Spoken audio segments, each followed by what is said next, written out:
Hello students, welcome back to our YouTube channel. जैसा कि आप सब जानते हैं, पिछले दिन क्लास 10 सीबीएसई के क्लास में मैंने आप लोगों को पढ़ाया था यूक्लिड्स डिवीजन लेमा। हमने फर्स्ट चैप्टर स्टार्ट किया था, दैट इज़ रियल नंबर्स। हमने अपना फर्स्ट चैप्टर स्टार्ट किया था, that is real numbers. And real numbers में हम लोगों ने पढ़ा था Euclid's division lemma. Euclid's division lemma पे मैंने आप लोगों को कई सारे क्वेश्चंस बताए थे सॉल्व करने के लिए। मैं उम्मीद करता हूँ आप लोगों ने वो सारे क्वेश्चंस सॉल्व कर लिए हैं। अभी तक मेरे पास इस चैप्टर से रिलेटेड कोई भी डाउट्स नहीं आए हैं, क्योंकि इसका एक्सरसाइज काफ़ी ईजी था। तो मैं ऐसा कंसिडर करके चल रहा हूँ कि आपने ये क्वेश्चंस सॉल्व कर लिए हैं। अब हम लोग क्लास 10 सीबीएसई के लिए नेक्स्ट एक्सरसाइज पे चलते हैं, that is exercise 1.2 of NCERT, और देखते हैं हमारे नेक्स्ट टॉपिक्स क्या है। चलिए शुरू करते हैं। तो हमारा नेक्स्ट टॉपिक इसमें है fundamental theorem of arithmetic. Fundamental theorem of arithmetic. अब फंडामेंटल थ्योरम ऑफ अरिथमेटिक क्या है? बहुत लोग इसका काफ़ी हवा बनाते हैं, ये है वो है। बच्चों, ये कुछ भी नहीं है। मैं आपको एक सिंपल वर्ड में बताता हूँ what is fundamental theorem of arithmetic. Fundamental theorem of arithmetic means prime factorisation. अगर मैं आसानी से आपको समझाना चाहूँ तो एक वर्ड में मैं आपको समझा देता हूँ that fundamental theorem of arithmetic means prime factorisation. अगर मैं इजी तरीके से आपको समझाऊँ, देखिए इसको कॉम्प्लिकेट करने के बहुत सारे तरीके हैं। मैं भी एक लंबा सा डेफिनेशन बोल सकता हूँ, ठीक है, जो कि मैं बोलूँगा, ठीक है, लेकिन सिंपल तरीके से समझने के लिए फंडामेंटल थ्योरम ऑफ अरिथमेटिक का सीधा सीधा मीनिंग क्या है? Prime factorisation. अब देखते हैं कि स्टेटमेंट क्या होता है फंडामेंटल थ्योरम ऑफ अरिथमेटिक का। फंडामेंटल थ्योरम ऑफ अरिथमेटिक का स्टेटमेंट कहता है that every composite number can be represented as the product of many prime numbers। ठीक है, every composite number can be represented as the product of its prime numbers given that every product order is unique। तो हम लोग क्या बात कर रहे थे? About fundamental theorem of arithmetic and what does fundamental theorem of arithmetic states. Fundamental theorem of arithmetic says, फिर से ध्यान देंगे, एवरी कंपोजिट नंबर। अब मैं इसको लिख के अच्छे से एक्सप्लेन कर देता हूँ आपको दैट एवरी कंपोजिट नंबर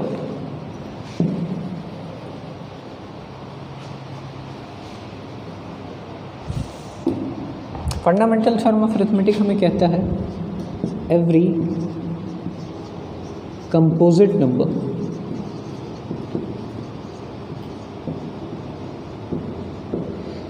बोलता है कि हर कंपोजिट नंबर को हम लोग रिप्रेजेंट कर सकते हैं as product of prime numbers.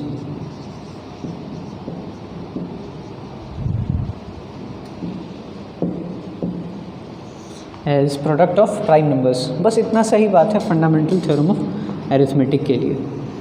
क्या कहते हैं फंडामेंटल थ्योरम ऑफ अरिथमेटिक को? That every composite number can be represented as the product of different prime numbers. कुछ प्राइम नंबर्स के प्रोडक्ट के फॉर्म में इसको हमेशा हम लोग रिप्रेजेंट कर सकते हैं। अब देखिए, यहाँ से एक क्वेश्चन अराइज होता है जो बहुत सारे बच्चों को इसमें अभी शायद दिक्कत होगी, जिस पे मैं बात करने वाला हूँ। कुछ बच्चों को यही नहीं पता है कि कंपोजिट नंबर क्या होता है और प्राइम नंबर क्या होता है। मैं फिर भी कंसिडर करके चलता हूँ, एटलीस्ट प्राइम नंबर तो सबको पता होना ही चाहिए, ठीक है।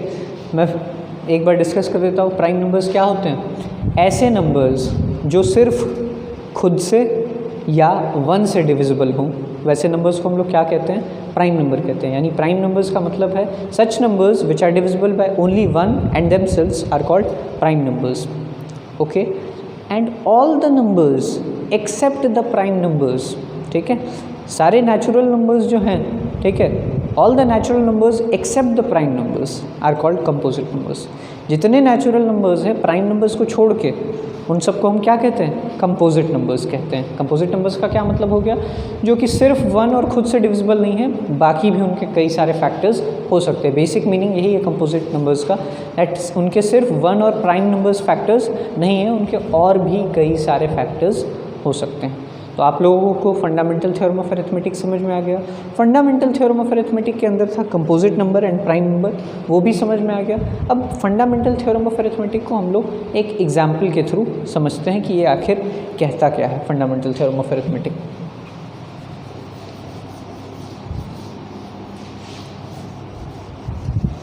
देखिए एक सिंपल से एग्जाम्पल से हम लोग समझते हैं। फॉर एग्जाम्पल आपको एक नंबर मिल गया है 98, ओके 98 एक नंबर है, आपको बोला जा रहा है क्लियरली 98 कौन सा है, कंपोजिट नंबर है, प्राइम नंबर तो है नहीं क्योंकि इसके डिफरेंट फैक्टर्स हो सकते हैं। तो 98 एक कंपोजिट नंबर है। आपको क्या करना है, इसमें फंडामेंटल थ्योरम ऑफ अरिथमेटिक लगा के दिखाना है। फंडामेंटल थ्योरम ऑफ अरिथमेटिक क्या कहता है, that every composite number can be represented as the product of prime numbers. तो इसे कैसे शो करना है, मैंने वीडियो के स्टार्टिंग में ही आपको बताया था कि फंडामेंटल थ्योरम ऑफ अरिथमेटिक का बेसिक मीनिंग क्या है, प्राइम फैक्टराइजेशन। हम लोग इसे प्राइम फैक्टराइजेशन के थ्रू फैक्टर्स में शो करेंगे। लेट्स सी 98 सबसे पहला प्राइम फैक्टर 2, जब तक लीस्ट हम लोगों को लीस्ट से बढ़ना होता है 2 से किया, 2 इसके बाद 3 5 7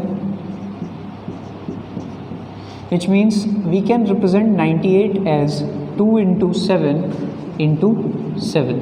ऑल राइट, इसका मतलब हो गया 2 into 7 to the power 2। यानी हम लोगों को ये बात क्लियर हो गई दैट किसी भी कंपोजिट नंबर को आप ऐसा किसी भी एग्जांपल को लेके देख सकते हैं, we can always represent it as the product of different prime numbers. आप देख सकते हैं ध्यान से, ये कंपोजिट नंबर है 98 मैंने लिखा था, और इस साइड जितने नंबर्स का प्रोडक्ट हम लोग शो कर रहे हैं वो सारे क्या हैं, प्राइम नंबर्स हैं। हम लोग हमेशा इसे ओनली प्राइम नंबर्स के प्रोडक्ट के फॉर्म में रिप्रेजेंट कर सकते हैं। आप ध्यान देंगे यहाँ जितने नंबर्स हैं वो सब क्या हैं, प्राइम नंबर्स। यही तो काम होता था ना प्राइम फैक्टराइजेशन का, that representing a number in the form of its prime factors. तो हम लोगों ने फंडामेंटल थ्योरम ऑफ अरिथमेटिक को प्रूव करके दिखा दिया that every composite number can be represented as the product of its prime numbers. Clear है? So fundamental theorem of arithmetic का सिंपल मीनिंग, फिर से वन वर्ड मीनिंग हम लोग क्या कहेंगे, जैसा मैंने आपको करके दिखाया, प्राइम फैक्टराइजेशन। अब आगे वीडियो में हम लोग ये देखने वाले हैं that fundamental theorem of arithmetic क्या एग्जैक्ट एप्लीकेशन क्या है हमारे, ठीक है। एक और बात मैं आप लोगों को बता दूं, ये मैंने आपको कंप्रेस्ड वे में शॉर्ट फॉर्म में आपको डेफिनेशन बता दी। इसमें एक लाइन लास्ट में हम लोग ज़रूर जोड़ते हैं that every composite number can be represented as the product of prime numbers given that for every composite number that factorisation is unique. यानी हर अलग अलग कंपोजिट नंबर के लिए वो फैक्टराइजेशन क्या होगा, यूनिक होगा। सब के लिए अलग फैक्टर्स होंगे और वो यूनिक होंगे। जैसे अगर 98 के पास 2 into 7 स्क्वायर है, तो मैं अगर कोई दूसरे नंबर्स लेता हूँ तो उसमें डिफरेंट फैक्टर्स होंगे, और अगर फैक्टर्स सेम भी होंगे तो नंबर्स में डिफरेंट होंगे। जैसे अगर 2 है तो और 7 भी है उसमें, लेकिन इसमें अगर एक 2 और 2 7 है तो उसमें अलग अलग नंबर्स होंगे। जैसे कि मैं आपको एक एग्जांपल के थ्रू समझा रहा हूँ, 49 7 49 में क्या आ गया, 7 into 7। आप देख सकते हो इसमें 7 और 7 है और 2 नहीं है। फॉर एग्जांपल मैं एक एग्जांपल के लिए ले लेता हूँ कि इसमें 2 भी है। कोई ऐसा नंबर हम लोगों ने ले लिया जिसमें क्या है, 2 भी हमारे पास प्रेजेंट है। अगर मैं आपको दूसरा नंबर लेके दिखाता हूँ, जैसे 196, मैं आपको शो कर देता हूँ 196,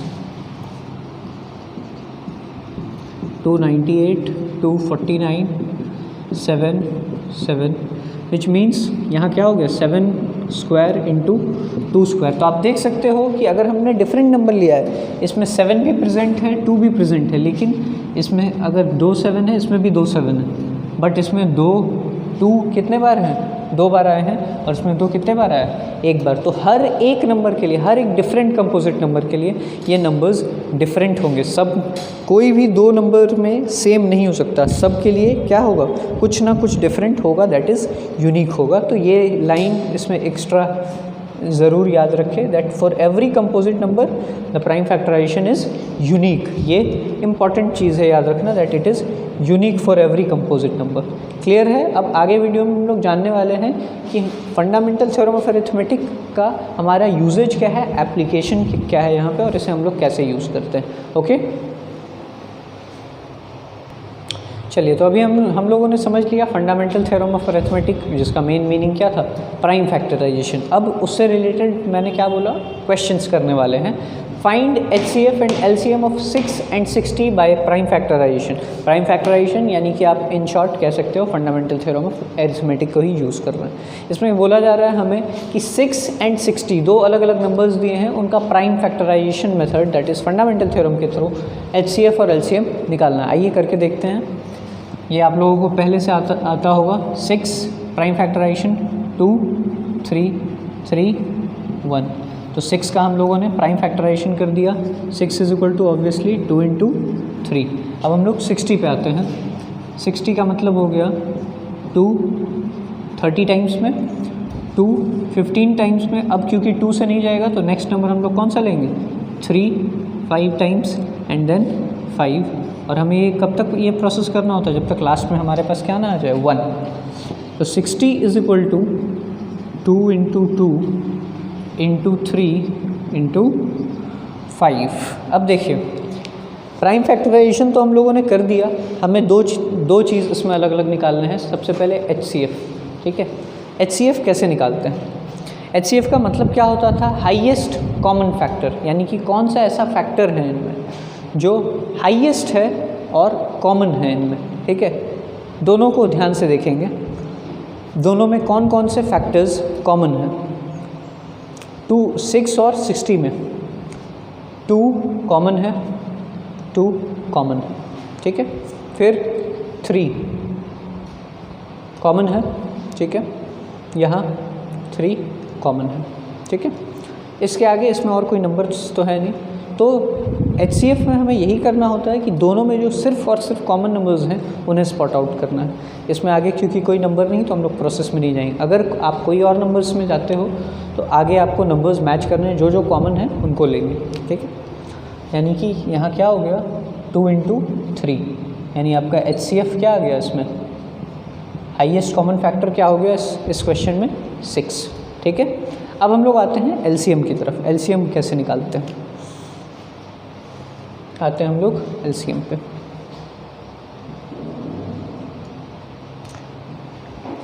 देखिए, LCM निकालने का तरीका ये है कि इसमें कोई भी फैक्टर का जो हाईएस्ट पावर है उससे मल्टीप्लाई करेंगे। बोलने का मतलब क्या है, किसी भी फैक्टर का हाईएस्ट पावर, इसे हम लोग अब पावर के टर्म में रिप्रेजेंट करेंगे दोनों में। इसको लिख सकते हैं 2 × 3, 2 का पावर 1 × 3 का पावर 1। इसे लिख सकते हैं 60 को 2 का पावर 2 × 3 × 5। अब जैसे कि इसमें 2 है और इसमें भी 2 प्रेजेंट है, तो दोनों में से जिसके पास हाईएस्ट पावर हो उसको हम लोग LCM में मल्टीप्लाई करेंगे। आपको अगर LCM निकालना है तो दोनों को मैच करिए। अगर सेम नंबर्स हैं तो जिस भी नंबर के पास हाईएस्ट पावर है, इधर 1 है इधर 2 है, किसको लेंगे हम लोग, ऑब्वियसली जो ज़्यादा पावर है उसको लेंगे। 2 × 2 ले लिया, ठीक है। देन 6 इज इक्वल टू 2 × 3, इधर भी 3 का 1 ही पावर है, तो दोनों साइड सेम है, किसी को भी ले लेते हैं, × 3।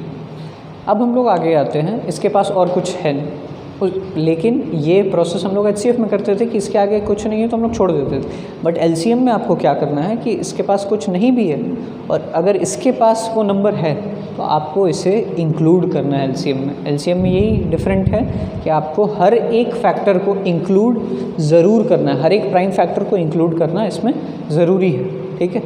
तो 2 2 हम लोगों ने ले लिया, 3 ले लिया और अब 5 भी है इसमें, तो 5 को भी हम लोग इंक्लूड करेंगे, ठीक है। LCM लेते हैं 2 2 4 4 × 3 12 और 12 × 5 60, ठीक है।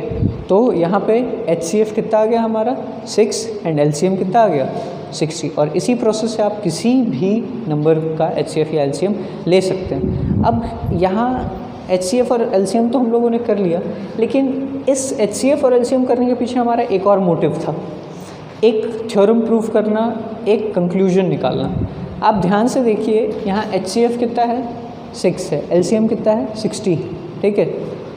यहाँ से हमारा जो कंक्लूजन निकलता है वो ये है that HCF into LCM is equal to always A into B, यानी कि आपके पास जो भी नंबर है, दो नंबर्स कभी भी होंगे, for two numbers A and B always, कोई भी दो नंबर हो, the product of A and B, यानी कि for this case 6 into 60, the product of A and B, that is 6 into 60, is equal to always the HCF of A into B, that is 6 into LCM of A और B, that is 6 into 60। तो आप देख सकते हैं कि इस case में क्या हो जाएगा, 6 into 60 is equal to 6 into 60।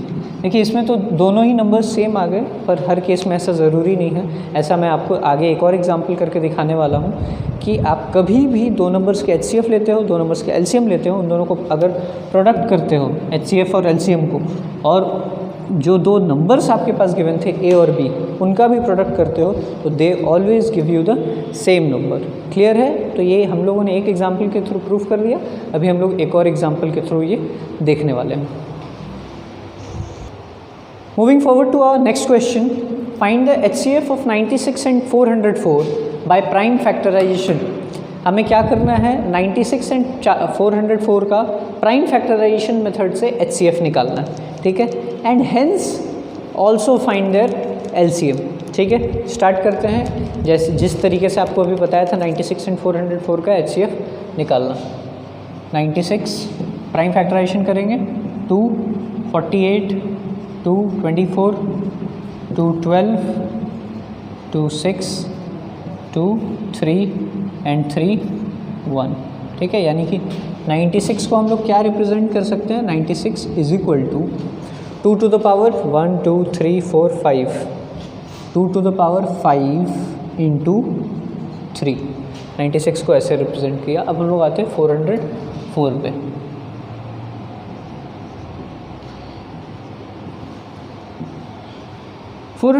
को जब हम लोग करते हैं तो 2 202 2 101 एंड फाइनली 101, यानी कि 404 को हम लोग लिख सकते हैं या रिप्रेजेंट कर सकते हैं एज 2 इंटू 2 इंटू 101। हम लोग क्या कर सकते हैं, 2 इंटू 2 इंटू 101 के फॉर्म में रिप्रेजेंट कर सकते हैं। अब जैसा कि आप लोगों को मैंने लास्ट बार बताया था कि HCF निकालने का क्या तरीका है, जो कॉमन मिनिमम दोनों में कॉमन हो, जो भी फैक्टर्स दोनों में मिनिमम कॉमन हो उसे ले लेंगे। फॉर एग्जांपल 404 को हम लोग क्या लिख सकते हैं, 2 टू द पावर 2 इंटू 101। अब हम लोगों को देखना है दोनों में कॉमन क्या है। HCF निकालना है तो हमें देखना है कि दोनों में कॉमन क्या है। देखिए यहाँ 2 टू द पावर 5 है और इसमें क्या है 2 टू द पावर 2। दोनों में कॉमन क्या हुआ, ऑब्वियसली दोनों में कॉमन हुआ 2 टू द पावर 2, ठीक है। उसके बाद यहाँ पे 3 है, क्या यहाँ पे भी 3 है, नहीं है, तो उस नंबर को हमें नहीं लिखना है। फिर नेक्स्ट फैक्टर पे देखते हैं, यहाँ इसके पास 101 है, क्या इसके पास 101 है, नहीं है, तो आगे हमें किसी भी नंबर को ना 3 को लिखेंगे और ना ही 101 को लिखेंगे, क्योंकि ये दोनों में कॉमन नहीं है। HCF में जो कॉमन होता है उसी को लिखता है। तो हमारा HCF क्या हो गया, 4 हो गया, ठीक है। हमारा HCF क्या हो गया, 4 हो गया। अब जिस तरीके से मैंने आपको बताया था प्राइम फैक्टराइजेशन मेथड से, उस प्रोसेस से हम लोगों ने HCF निकाल लिया है। लेकिन आगे क्वेश्चन में दिया हुआ ऑल्सो फाइंड देयर LCM, तो अब इस क्वेश्चन में हम लोगों को LCM निकालना है, लेकिन LCM अब हम लोग प्राइम फैक्टराइजेशन मेथड से नहीं निकालेंगे। आप इस वीडियो को पॉज करिए और LCM निकालिए, लेकिन without using the prime factorisation method, बिना प्राइम फैक्टराइजेशन मेथड के। उसके बाद मैं बताता हूँ कि आखिर इसको करना कैसे है। मैंने जस्ट अभी आपको तरीका इसके बारे में बताया है। चलिए, तो मैंने अभी आपको पॉज करने को बोला था वीडियो और सॉल्व करने के लिए ट्राई करने के लिए बोला था without using prime factorisation method, और मैंने बोला कि वीडियो में आगे आपको बताने वाला हूँ that without using prime factorisation method how can we solve this question. तो देखिए कैसे सॉल्व कर सकते हैं। अभी जस्ट वीडियो में 1-2 मिनट पहले मैंने आपको बताया है दैट HCF इंटू LCM दो नंबर्स का अगर हम HCF निकालते हैं और दो नंबर्स का अगर हम LCM निकालते हैं, then the product of HCM and LCM is equal to the product of that two numbers. तो अगर ऐसा है तो हम लोगों को अगर LCM निकालना है तो हम लोग कैसे कर सकते हैं? LCM is equal to A into B by HCF, है ना। HCF को यहाँ से दूसरे साइड भेज दिया। A इंटू B हमारे पास दो नंबर्स क्या है यहाँ? 96 इंटू 404, दो नंबर्स क्या है? 96 इंटू 404। और HCF हम लोगों ने निकाल लिया है, क्या HCF निकाला था? 4, यानी कि 4 से ये 101 टाइम्स में कटेगा। एंड 96 इंटू 101 क्या होता है? 9696, यानी कि अब हमारा LCM कितना निकल चुका है? 9696। तो ये मैंने आपको without using prime factorisation method बता दिया। अब अगर आपको कंफर्म करना है कि आपका ये आंसर सही है या नहीं है, तो आप इसे पुराने प्राइम फैक्टराइजेशन मेथड से भी निकाल सकते हैं। कैसे? प्राइम फैक्टराइजेशन के लिए हम लोगों ने फैक्टर्स निकाल लिए थे। आपको मैंने क्या बोला था कि कभी भी LCM निकालना है तो क्या तरीका था? जिस भी हर फैक्टर को लेना है। देखिए LCM is equal to 2 into 2 का पावर 5 है और 2 का पावर 3 2 है। किसको लेंगे? जो हाईएस्ट पावर वाला, that is 2 to the power 5। 3 हर एक फैक्टर को लेना होता था LCM में, इंटू 3 इंटू 101, यानी कि ये हो गया 32। 2 to the power 5 is equal to 32 into 3 into 101। इसका मतलब क्या हो गया? 32 इंटू 3 दैट इज़ 96 इंटू 101।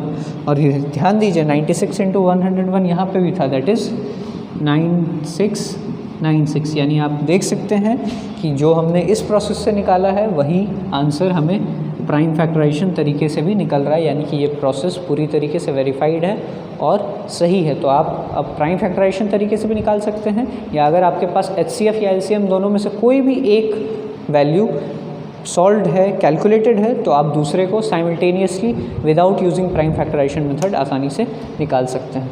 समझ आ गया? चलिए,